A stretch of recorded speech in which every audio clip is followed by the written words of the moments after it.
Cada día sale el sol, nuevas esperanzas son. Dios habla a tu corazón, sanándote, alimentando tu vida con bálsamo de vida, con bálsamo de vida, bálsamo de vida. Bálsamo de vida con Rosmery y Reid. The idea of restoring the soul or repairing strength speaks of a deep spiritual renewal. The prophet Isaiah expresses it in a very beautiful way in his chapter 40, verses 29 to 31.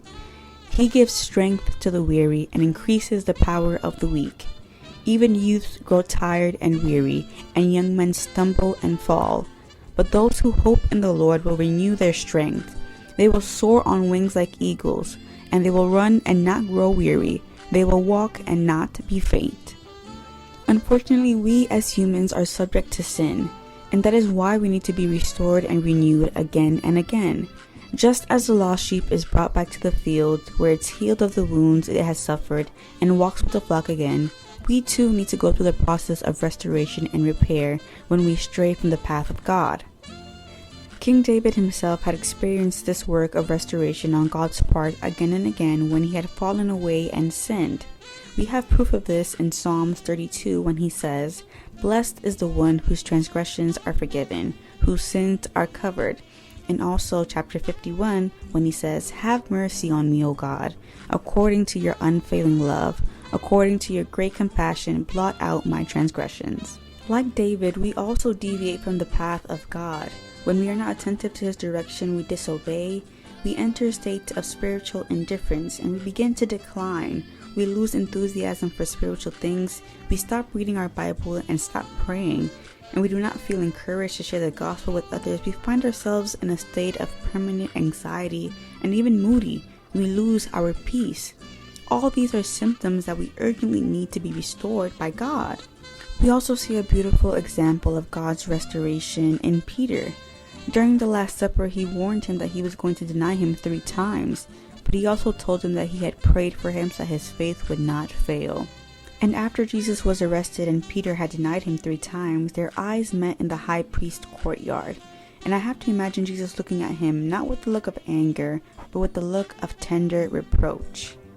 Once Jesus had risen, he was especially interested in Peter knowing this news quickly. And a few days later, Jesus had a personal encounter with Peter and gave him the opportunity to express his repentance and love for him. And that's where he was fully restored. When we sin, we feel bad, and that is when the enemy comes into our life to fill us with shame for what we have done, and to convince us that in that state it's better not to go to the Lord. Without a doubt, this is one of his most effective strategies. But we must not listen to him. The Lord always gives us a pleasant welcome when we return repentant. He is our restorer, and he is always interceding for us. The longer we delay our return to the Lord, the more ground the adversary of our soul gains. And the beautiful thing about the Lord's forgiveness and restoration is that with them always comes new opportunities to serve the Lord.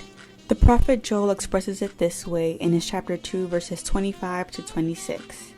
"I will repay you for the years the locust have eaten, the great locust and the young locust, the other locust and the locust swarm, my great army that I sent among you. You will have plenty to eat until you are full, and you will praise the name of the Lord your God, who has worked wonders for you. Never again will my people be shamed." Let us give thanks to the restorer of our soul. This is your sister Vanessa Ortiz, and may God bless you. Gracias por estar ahí, escuchando Bálsamo de Vida.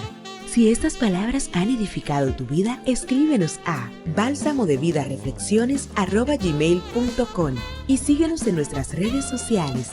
Reflexiones Bálsamo de Vida. Que su gracia te cubra en este día.